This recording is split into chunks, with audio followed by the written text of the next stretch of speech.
한 주간 잘 지내셨죠? 모두 건강하고 행복하게 지내시기를 간절히 소망합니다. 날씨가 너무 무더우니까 더위도 조심하시고 남은 여름 잘 견뎌내시기를 기원합니다. 먼저 우리 주보 뒤에 있는 시 한 편을 보겠습니다. 이게 톨스토이의 시긴 한데 제가 톨스토이 작이라고 안 적어서 함께 보고 시작하도록 하려고 합니다. 아이에게 배우라. 어린아이들이 모두를 똑같이 대하면서 진정한 평등이 무엇인지 보여준다. 반면 어른들은 부자나 유명인을 추종하면서 가난한 사람을 무시한다. 다른 사람들이 자기 자신보다 훌륭하다고 생각하며 대한다면 모두가 잘 지낼 수 있다. 어린아이는 다른 아이를 만날 때 신분이나 인종에 상관없이 다정한 미소를 지어준다. 어른들은 왜 그렇지 못한가? 오늘의 본문에 들어가기 전에 약간의 배경 설명이 조금 필요하긴 합니다. 예수님께서 자기가 순환을 당하고 고통을 당하고 십자가에 달려 돌아가실 거라는 말씀을 마태복음에서 3번 합니다. 총 3번 나오는데 첫 번째 순환 예고는 베드로가 신앙 고백한 후에 이제 예수님께서 자신이 예루살렘에서 고난받고 죽임 당하고 사흘 만에 부활할 거다라는 예언을 했습니다. 그때 이제 베드로가 막 난리치죠. 그 장면을 우리가 한번 서로 나누었던 적이 있습니다. 죄송합니다. 두 번째 순환 예고는 마태복음 17장 22절 23절에 나옵니다. 오늘의 본문 바로 전장이지요. 이때 이제 예수님께서 갈릴리에 머물러 계실 때 다시 이제 인자가 사람들에게 죽임을 당하고 사흘 만에 살아날 것이라고 예고를 합니다. 그때 이제 23절에 제자들의 반응이 나옵니다. 첫 번째는 베드로가 난리를 쳤죠. 첫 번째 예고할 때는. 근데 이제 두 번째 예고할 때는 예수님께서 그렇게 말씀하시니 그들이 몹시 슬퍼하였다. 이렇게 나옵니다. 그리고 마지막 세 번째 순환 예고는 마태복음 20장 17절 19절에 나옵니다. 예루살렘에 이제 올라가시는 길에 예수님께서 자신이 대제사장들과 서기관들에게 넘겨서 죽임을 당하고 이방인들에 넘겨져서 조롱과 채찍질 당하고 십자가에 못 박힐 것을 매우 구체적으로 묘사를 합니다. 그런데 이제 이때 아무런 제자들의 반응이 없습니다. 그리고 바로 다음 장으로 넘어가서 제베데의 아들 야고보와 요한이 이제 예수님의 오른편에 앉을까 왼편에 앉을까 이걸로 싸움이 일어납니다. 보통 주석서에서 순환 예고의 목적을 이렇게 말합니다. 예수님의 순환 예고는 단순히 사건을 미리 알려주는 것이 아니라 예수님의 십자가의 순환이 우연에 일어난 게 아니라 하나님의 구원 계획에 따라 예정된 것이다 라는 것을 제자들에게 알려주고 제자들도 이러한 순환 후 낙심하지 않고 끊임없이 복음 전파 사역을 해라. 그러다 보면 너희들도 때로는 예수님이 달린 십자가의 고난을 받을 수 있지만 예수님이 부활하신 것을 보며 승리할 거라고 믿고 그렇게 너희들의 사역을 다해라. 이런 목적이 있다고 이야기를 합니다. 이 기준에서 이제 제자들의 반응을 보면 첫 번째는 굉장히 이거를 부정적으로 생각하고 거부합니다. 베드로마저 난리칠 정도니 모든 제자들이 예수님이 그렇게 돌아가시면 안 된다고 부정합니다. 그리고 두 번째는 이제 이 사실이 일어날 것을 이제 믿기 시작합니다. 그냥 그들이 슬퍼하기만 했으니까 그 일이 반드시 일어날 거야. 이제 예수님이 그 사역이 일어날 건데 예수님이 하시는 말대로 우리가 희망을 얻자라고 이제 수용하는 상태입니다. 그리고 마지막에는 아무런 반응이 없고 서로 왼편에 앉을지 오른편에 앉을지 이걸로 막 다투는 걸 봐선 그 일은 하나님의 섭리에 따라 일어날 일이고 그 다음 예수님의 사역을 감당해서 누가 먼저 이 사역을 계속 감당할 주체가 될 것인가에 대한 서로의 논의를 하는 것으로 보아 이미 그 사건은 일어날 것이라는 확신을 가지고 자기들도 하나님의 일임을 깨닫고 이제 온전히 그 일을 받아들이는 상태를 나타냅니다. 이런 기준으로 놓고 보자면 오늘은 두 번째 순환 예고 이후에 있은 일입니다. 그러니 오늘 본문을 자세히 들여다보려면 요 위에 제자들의 마음까지도 잘 살펴서 오늘의 본문을 받아들여야 하는 것이죠. 예수님의 순환은 하나님의 구원에 따라 예정된 거고 제자들도 이제 순환 후 낙심하지 않기도 바라기도 하지만 예수 그리스도의 고난이 자신들에게도 닥칠 수 있다는 괴로움, 두려움, 기타 등등으로 이 고난을 인지하고 있었던 것 같습니다. 그러니 이제 더욱더 슬펐겠죠. 예수님이라는 큰 지도자를 잃어버리면 자기들은 더 순환을 받을지도 모른다는 그런 슬픈 예감을 하고 있었던 때였던 겁니다. 그래서 사실은 어린아이와 같은 마음을 가지라라고 하는 예수님 말씀 속에는 제자들도 자신과 마찬가지로 순환을 받게 될 것 같은 그 모습을 예수님께서도 상상을 하셨던 것 같습니다. 그래서 앞으로 너희가 순환을 받게 될 텐데 나와 같이 순환받는 종의 마음을 가져야 된다라고 예수님께서 가르치고 싶었던 겁니다. 보통 어린아이와 같은 마음이라고 할 때는 겸손, 낮아짐 이런 주제로 많은 설교를 들으셨을 겁니다. 신앙인들은 어린아이와 같이 자기를 낮추는 겸손한 마음가짐으로 살아야 한다. 왜냐하면 어린아이들은 겸손하고 온유하기 때문이다. 세상 사람들은 자기를 높이는데 열심이다. 그래서 겸손하기 어렵다. 그러나 사도 바울을 봐라. 내가 매일 십자가의 아래 죽노라 하면서 겸손은 자기 자신을 낮추는 데 사용하는 것이다. 천국 문도 심히 좁고 힘들어서 겸손한 자들만이 들어갈 수 있다. 그러므로 우리가 구해야 할 것은 천국에서 누가 큰 자인가를 구하는 게 아니라 겸손한 자가 되어 천국에 들어갈 수 있어야 한다. 성서에서 교만을 얼마나 질타하는지 아느냐? 잠언 8장에는 나는 교만과 거만과 악한 행실과 패악한 입을 미워한다. 잠언 16장에는 교만은 패망의 선봉이요 거만한 마음은 넘어짐의 앞잡이다. 이런 구구절절한 이야기를 들면서 우리에게 수없이 교만을 강조하는 설교들을 무수히 들어왔습니다. 제가 읽어드린 것도 어떤 분의 설교를 추격한 거긴 하지만 이러한 설교를 대단히 많이 들어보셨을 거라 생각합니다. 그래서 이게 일반적인 교훈이기 때문에 우리에게 마음속에 울림을 줄 수도 있습니다. 그리고 우리에게 한 번쯤 생각할 거리를 던져주는 설교일 수도 있습니다. 그런데 오늘 본문은 단순하게 어린아이 마음을 가져라 라는 이야기라고 치부하기에는 너무나 이렇게 연결되는 묘사점들이 있어서 대단히 잘 들여다봐야 합니다. 제자들도 예수님과 마찬가지로 순환받을 종의 마음가짐을 가지고 있지 않으면 너희의 삶이 기독교인으로서 그리스도인으로서 제자로서 힘들어질지도 몰라 라는 높아심에 예수님께서는 어린아이를 들어 한 번 더 지금 강조하는 것이지요.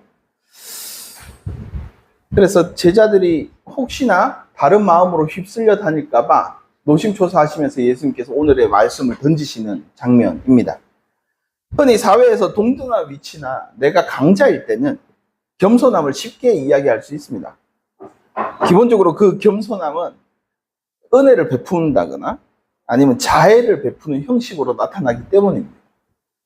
내가 힘이 있음에도 불구하고 그 힘을 절제하는 태도를 보이며 타인들에게 무언가를 이제 시해하듯이 제공하는 것을 겸손이라고 이야기를 하죠.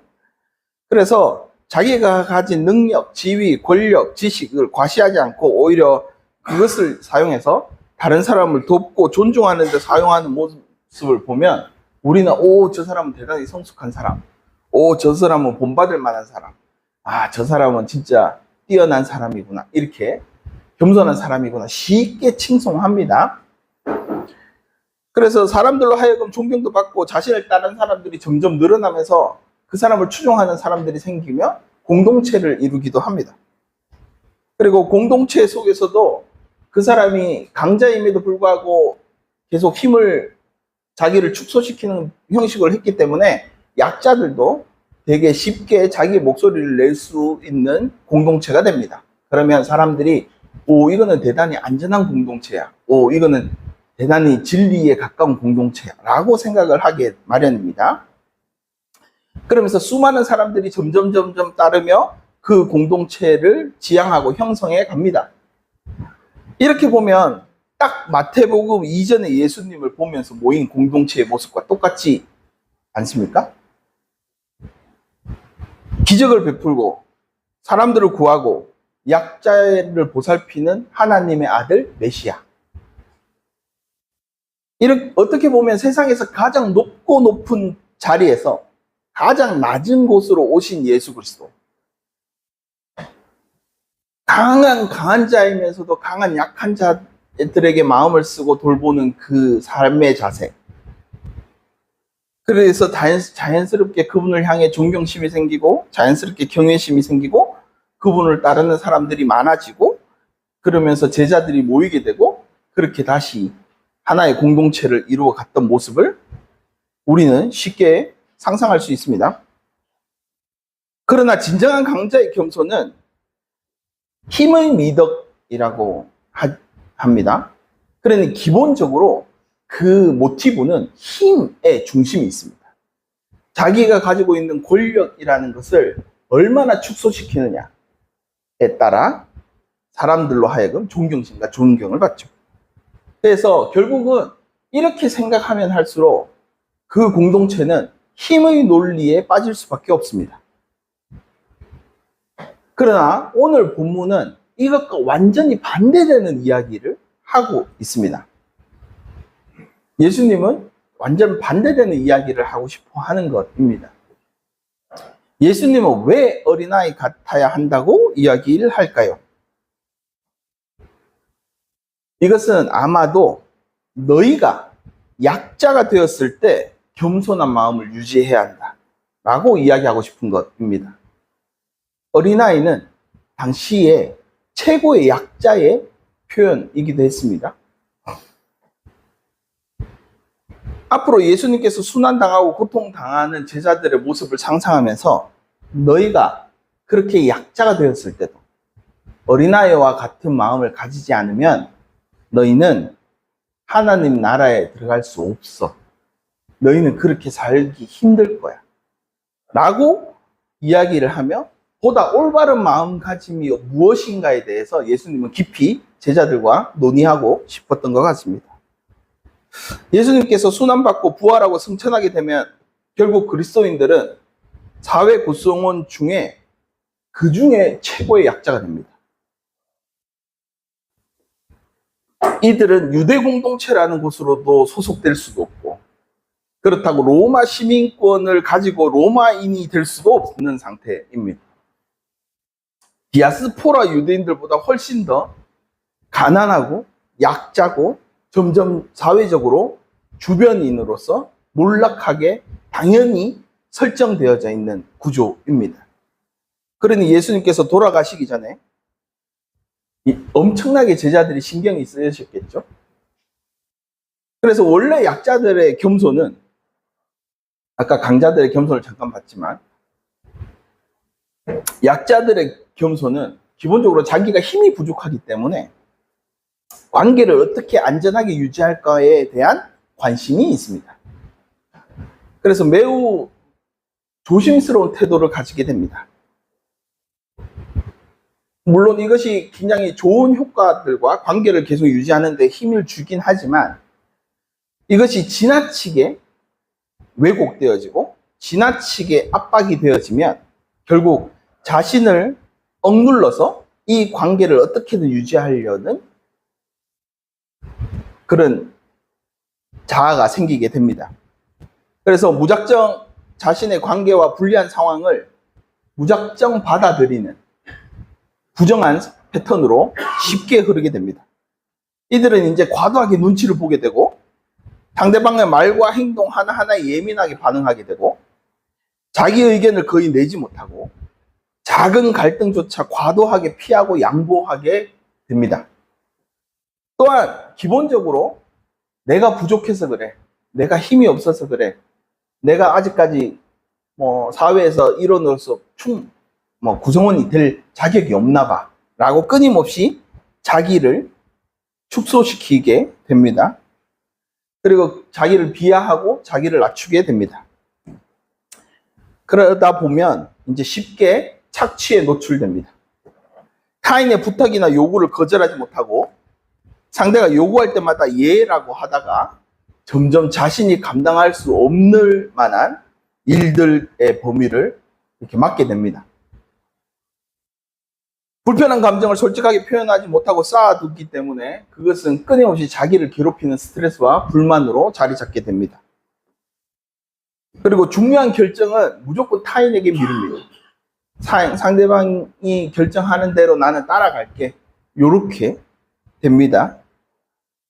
그리고 그렇게 되다 보면 주변 상황이 휘둘리면 그 휘둘리는 대로 이 사람은 결국 쫓아가게 됩니다. 이런 흐름이 반복이 되면 이제 점점 삶이 피곤해지고 점점 삶이 무거워지고 이용당할 가능성은 높아지고 자존감은 낮아지고 정기적으로 우울감이나 불안감 그리고 스스로 자기를 포기하는 경우로 발전하게 됩니다.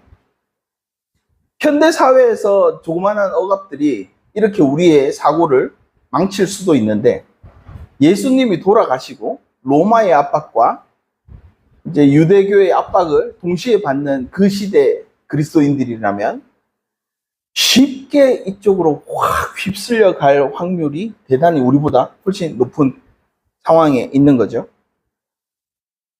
그러니 예수 그리스도의 겸손이 힘의 논리가 아니라고 어린아이의 겸손을 이야기하는 거라고.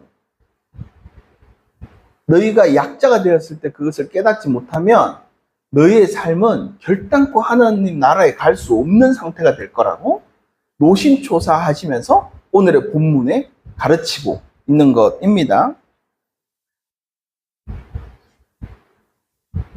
앞서 본 약자들의 겸손을 부정적으로 발전하게 되면 비굴, 자기 비하, 자존감 포기, 권리 포기, 비굴한 아첨 등의 형태로 상황을 모면하고 자신의 생각과 감정을 감추고 강자에게 무조건 굽신거리면서 아부하는 형태로 나타나게 될 겁니다.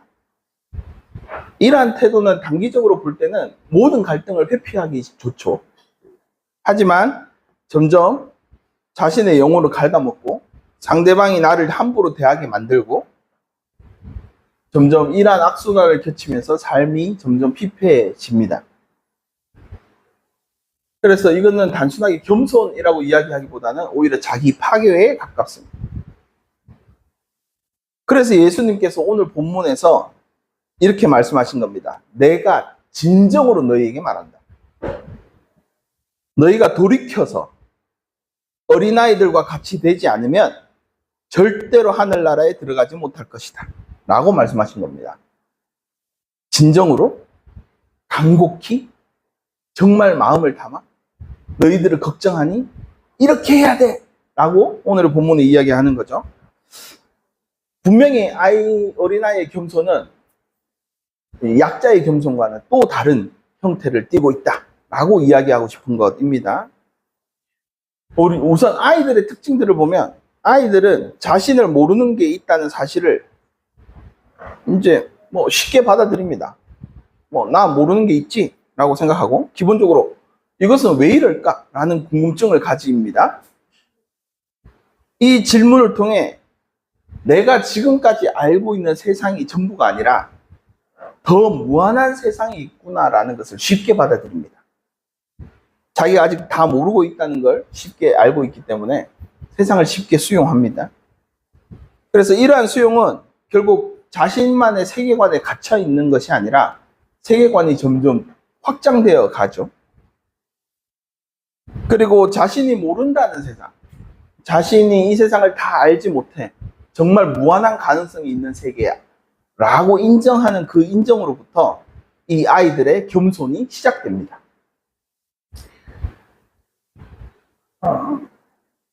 이게 올바른지 그른지 자신에게 좋은지 나쁜지의 판단은 미루고 이것이 내가 모르는 세상이기 때문에 쉽게 수용하면서 나중에 경험이 쌓이고 되면 뭐가 좋을지 나쁠지는 한번 생각할 수 있게끔 계속적으로 새로운 것에 대한 순수하게 받아들입니다.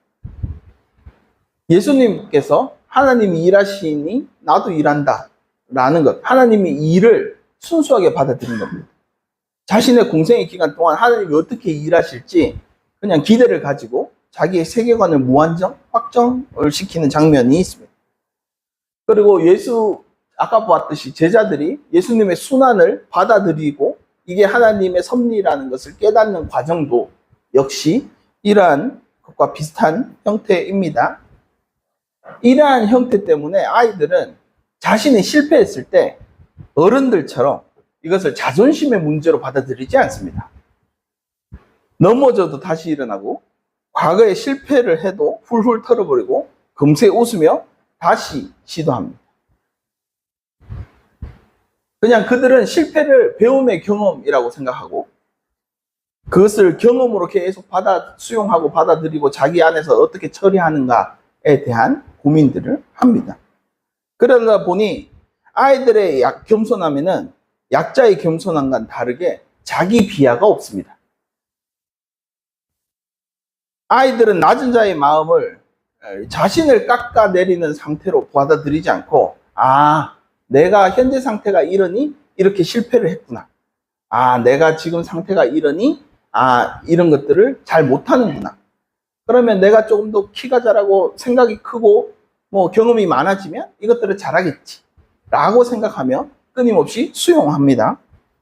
그러면서 이러한 수용적인 태도는 결국 자신의 성장과 자신의 발전에 대한 기대감이 증폭됩니다. 그러면서 이제 자신들이 모두 다 긍정적인 미래를 꿈꾸죠. 아이들의 상상을 보면 자기가 메이저리그 선수가 됩니다. 시속 170km로 막 야구를 던지고 투수를 하고 쳤다 하면 홈런이고 이런 얘기들을 합니다. 이처럼 자기의 능력과 상관없이 끊임없이 자기가 그렇게 발전할 수 있을 거라는 긍정적인 희망을 이야기합니다. 하나님께서 예수님을 공생애를 이끌고 하나님 제자들의 나라를 꿈꾸며 살아갈 수 있도록 하는 힘이 여기에 있다고 생각합니다. 예수 그리스도께서 순환을 받고 죽음을 당하시는 건 그리스도 교회의 실패가 아니라 하나님께서 인도하심을 따라 그것이 필요하기 때문에 일어난 일.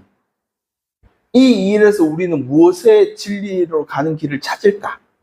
이런 상상을 하면서 하나님 나라가 확장되어졌다는 것을 우리는 과거 역사를 통해 알게 되어 있습니다. 그래서 제자들의 믿음과도 밀접한 연관성이 있는 특성 중에 하나입니다. 또한 아이들은 결과보다는 과정에 훨씬 집중하는 경향이 있습니다. 그들에게는 완벽한 결과물을 만들어내야 할 부담감이 어른들보다는 훨씬 적기 때문에 그 과정의 모든 순간순간 배워나가는 데 집중합니다. 겸손한 마음으로 배우고 그 과정에서 기쁨을 보입니다. 이것들 또한 아이들의 특별한 능력이기도 합니다. 이는 하나님 나라가 이루어 가시는 하나님 나라를 우리가 어떻게 바라볼지가 정해지는 것입니다. 하나님 나라는 언제 올지 모릅니다. 하지만 예수 그리스도를 통해서 이미 왔습니다. 그러면 이 나라가 어떻게 이루어져 갈지 이제 그 과정을 즐기며 기대하며 생각하며 우리의 신앙심을 키울 필요가 있다라고 이야기하는 것과 매우 유사한 장면입니다. 이러한 모습을 가진 아이들은 자기가 발전하고 있다는 것을 충분히 인지합니다. 그래서 자신과 닮은 다른 아이들을 스스로 비교해서 우월감이나 열등감을 느끼지 않습니다. 오히려 어른들보다 훨씬 더 우월감이나 열등감을 적게 느끼고 오히려 그들에게 친절한, 자기가 잘하는 것을 자랑하지 않고 함께 잘하려고 노력하고 자기가 실패했던 경험들이 있으니 얘도 이게 한 번에 안 될 거라는 것을 알고 함께 성장하는 것을 기대하며 서로를 봐줍니다. 그러다 보니 상대적으로 주변에 향한 정보, 새로운 사람, 이런 것들을 받아들이는데 굉장히 쉬운 형태를 띠고 있습니다. 그래서 이것은 그들은 매우 포용적이고 매우 사회적입니다. 사회의 모든 구성원들을 다 받아들이고 놀이터에서 만나면 함께 놀 준비를 합니다. 이것은 일반 사회에서도 굉장히 긍정적인 요소로 작용됩니다. 그리고 또한 이러한 겸손은 결코 소극적인 태도를 가지지 않습니다. 적극적으로 타인에게 접근합니다.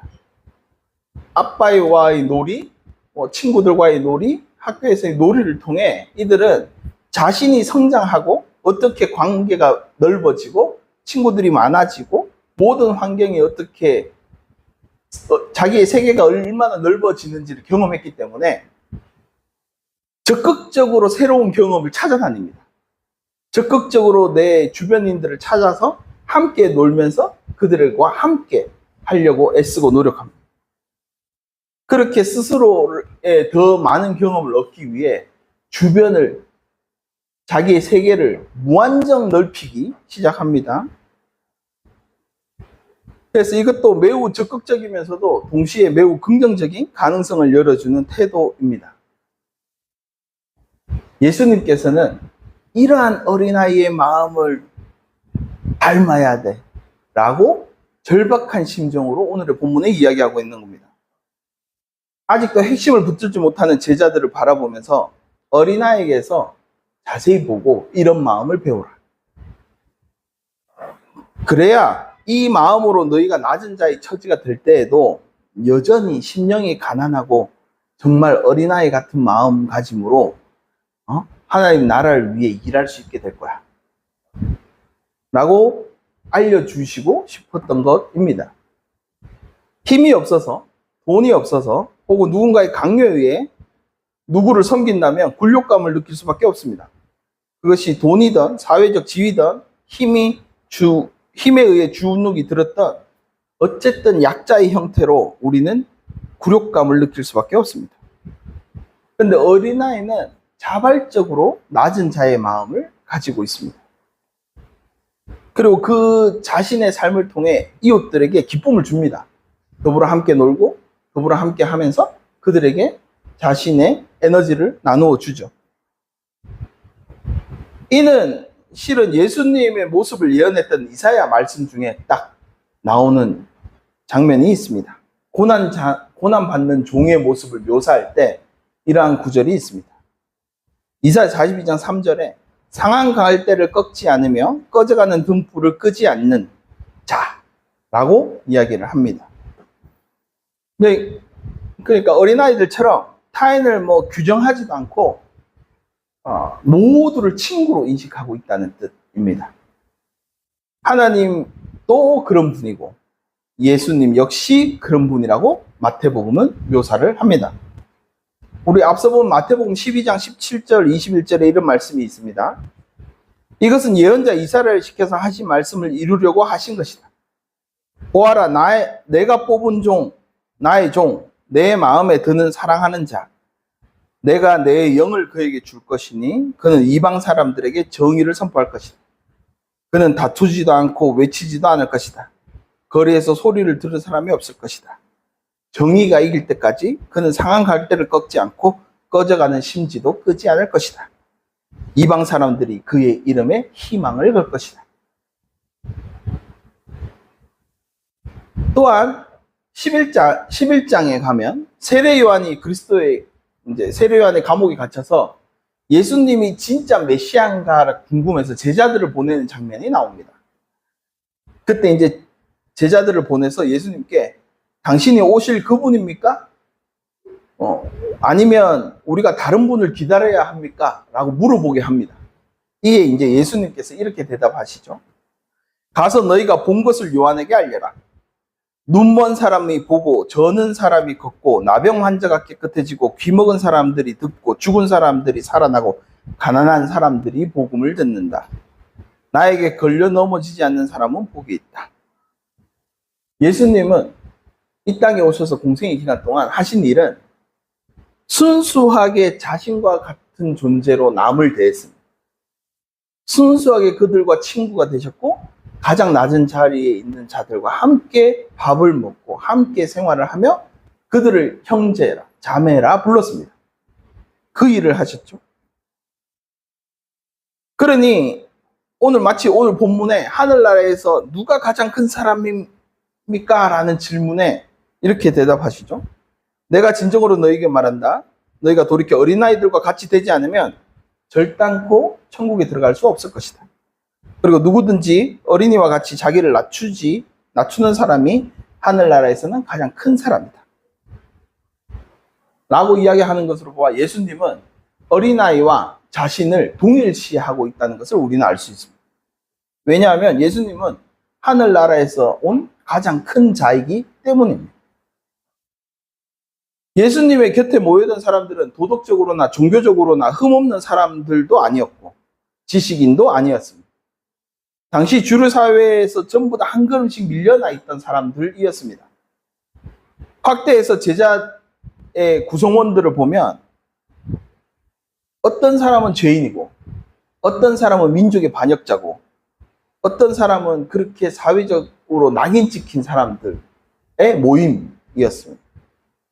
어찌 보면 사회적으로 가장 낮은 위치에 있는 사람들이었습니다. 그런데 예수님께서 원체 훌륭하시다 보니 이들은 예수님과 동일한 자리로 올라갔으니 얼마나 그들은 기뻤을까요? 단순히 이것이 힘에 의해서 이렇게 된 게 아니야 라고 예수님은 절절하게 가르쳐 주고 싶었던 것입니다. 그래서 예수님은 그들과 함께 다른 세상을 꿈꾸고 다른 세상을 전파하기 시작했습니다. 예수님께서는 주변의 모든 사람들을 자기의 친구 삼으시고 모든 사회 그늘진 곳에 있는 사람들을 불러 모으셨습니다. 그리고 그들과 함께 새로운 세상의 꿈을 실현할 거라고 이야기를 해왔습니다.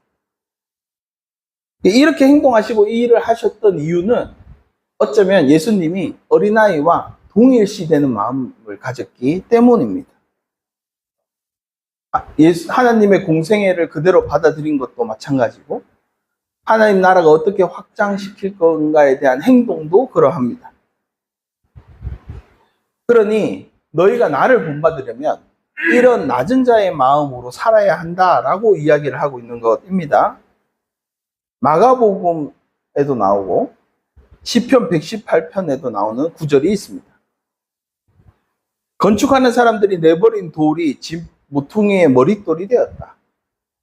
이것은 주님으로부터 비롯된 일이니 우리의 눈에는 기이한 일이 아니야.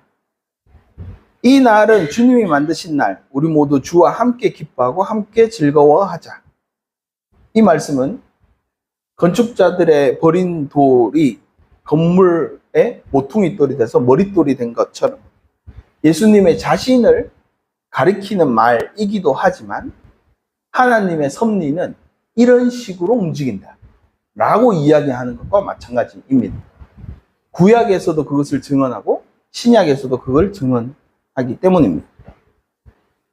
주변부, 곧 끄트머리야말로 세상을 바꾸는 실마리가 됩니다. 한 사회 맨 끝부분에 속한 이들이야말로 새로운 세상을 열어가는 실마리가 될 수 있음을 성서는 가르칩니다. 베드로는 예수님 옆에서 이 마음을 제대로 보았던 것 같습니다. 베드로전서 2장 1절에서 7절에 이런 말씀이 있습니다. 그러므로 여러분은 모든 악의와 모든 기만과 위선과 시기와 온갖 비방하는 말을 버리십시오. 갓난아기와 같이 순수하고 신령한 젖을 그리워하십시오. 여러분이 그것을 먹고 자라서 구원에 이르게 하려는 것입니다. 여러분은 주님의 인자하심을 맛보았습니다. 주님께 나아오십시오. 그는 사람에게 버림을 받았으나 하나님께 택함을 받으신 살아있는 귀한 돌입니다. 여러분도 살아있는 돌과 같이 되었으니 신령한 집을 짓는 데에 쓰이도록 하십시오. 그래서 예수 그리스도로 말미암아 하나님께서 기쁘시게 받으실 신령한 제사를 드리는 거룩한 제사장들이 되십시오. 성경에 이런 말씀이 있습니다. 보아라, 내가 골라낸 귀한 모퉁이돌 하나에 시온을 둔다. 그를 믿는 사람은 누구나 부끄러움을 당하지 않을 것이다. 그러므로 이 돌을 믿는 여러분에게는 귀한 것이지만 믿지 않는 사람들에게는 집 짓는 자들이 버렸으나 모퉁이의 머릿돌이 된 돌이요.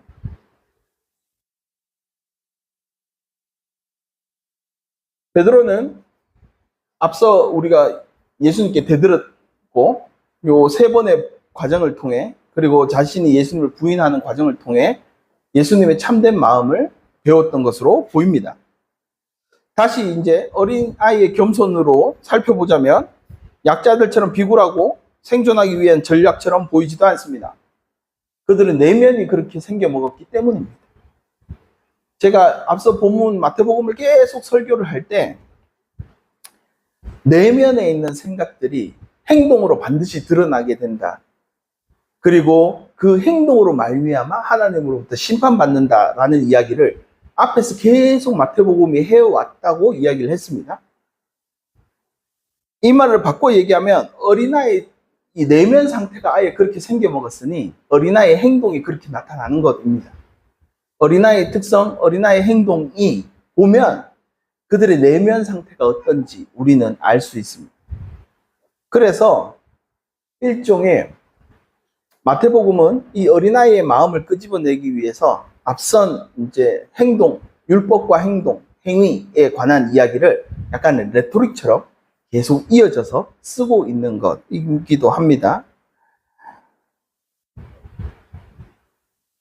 그래서 오로지 아이들의 행동과 아이들의 특성을 보면 아이들이 참된 겸손함의 표지구나, 표상이구나.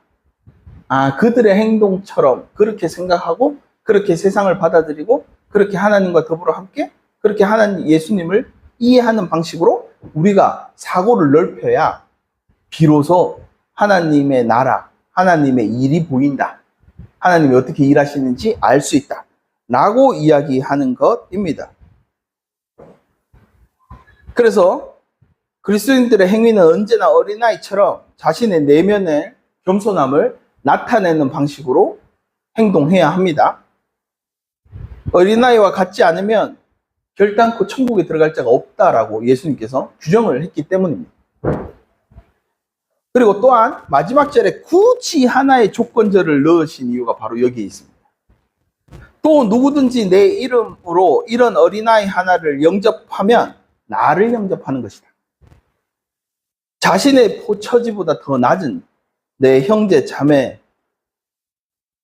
보며 그들을 내 마음에 품고 그들과 함께 살아가는 방식이 예수 그리스도께서 살아온 방식이다.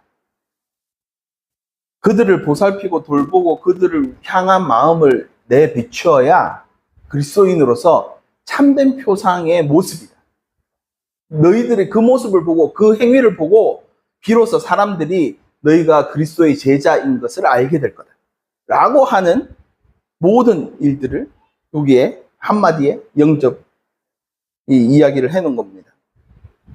결국 하나님 나라는 내가 힘이 있고 힘이 없어서 사는 세상이 아니라 내가 내 잘난 맛에 살고 내가 못났으니 겸손하고 이런 모습으로 사는 게 아니라 전부 다 어린아이와 같은 마음으로 내 주변인들을 수용하고 더불어 함께하고 그들과 함께 뛰어놀며 세상을 즐기는 과정을 즐기는 자들. 이 바로 예수 그리스도의 제자라고 이야기하고 싶은 것입니다. 왜냐하면 예수님의 공생애가 그랬기 때문입니다. 그러니 그리스도인들이라면 힘이 없다고, 믿음이 부족하다고, 지혜가 없다고 생각하거나 세상을 매우 악으로 달려가는 시니컬한 그런 마음으로 세상을 바라볼 필요가 없다고 생각합니다. 다만 우리가 해야 할 일은 하나님이 어떻게 일하시는지, 예수 그리스도가 어떻게 그 마음을 표현하시는지, 자신을 낮추신 그 예수 그리스도가 어떻게 이웃들과 더불어 함께 살아가는지 그 모습을 닮아가는 데 초점이 맞춰져 있어야 한다고 생각합니다. 그러면 우리도 어린아이처럼 긍정적이고 밝고 아름다운 세상을 경험하며 꿈꾸며 살게 될 것이라고 이 성서는 이야기합니다. 혹시나 부족해서, 혹시나 힘들어 할까봐 베드로를 통해 너희에게 그리스도께서 신령한 젖을 먹일 거야. 그리고 너희가 어린아이가 키가 자라고 지혜가 자라듯이 너희도 그렇게 성장하게 될 거야.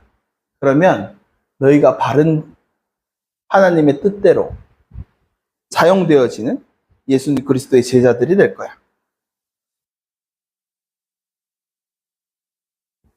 이 믿음을 그리스도께서는 제자들에게 그리고 우리들에게 주시고 싶었던 것으로 보입니다.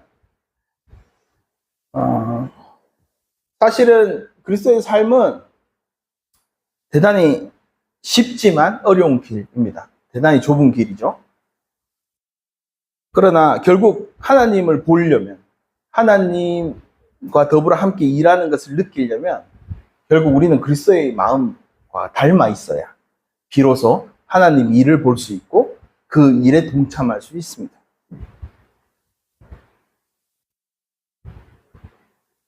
언제나 우리를, 시선을 낮은 자에게, 그리고 내 위치를 낮은 자의 겸손함을, 그리고 어린아이와 같은 마음을 가지고 세상을 살아가시는 여러분들이 되기를 간절히 소망합니다. 아마도 하나님께서는 오늘 본문처럼 노심초사하는 마음이 보인다면 여러분들이 그렇게 애쓰고 노력하고 힘들게 살아갈 때 하나님께서 보시기에 너무나 애처로워서 힘을 더하시고 능력을 더하시고 또 여러분들과 함께 더불어 넘어지지 않도록 여러분들을 인도하실 것입니다. 그 믿음으로 우리가 성장하다 보면 결국 귀한 모퉁이 돌, 하나님 나라의 주춧돌이 되지 않을까 생각합니다. 오늘의 말씀에서 그것들을 보면서 우리가 희망을 가지고 아름다운 마음으로 세상을 살아가는 우리들이 되기를 간절히 소망합니다. 기도하겠습니다. 하나님 참으로 감사를 드립니다. 우리의 삶의 가장 낮은 자리에서도 절망하지 않고 어린아이처럼 자신을 성장시키는 과정이라 이야기해 주시는 주님 참으로 감사를 드립니다. 아직 세상을 다 알지 못한다는 순수한 인정에서 하나님의 역사하심을 기다릴 수 있음을 고백합니다. 하나님의 역사하심을 보고자 우리는 끊임없이 배우고 자라나 결국 수많은 생명이 깃드는 나무로 자랄 것임도 믿습니다.